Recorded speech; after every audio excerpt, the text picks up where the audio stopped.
Acoustic Crew fans, today we're at Hersheypark for probably our last Laff Trakk construction update, but this one comes from inside the park. And as you can see, all of the pictures are now up on the building.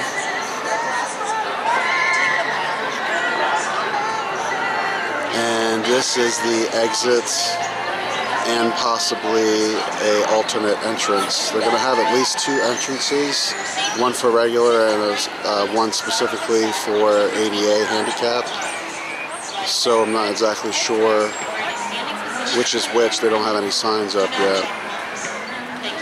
And then you have the queue area with the shade, LED lighting,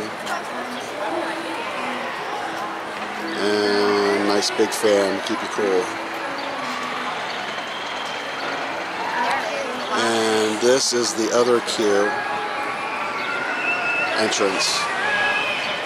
At least I think it is. Again, there's no sign up, so it's hard to tell what's what. So that wraps up this update.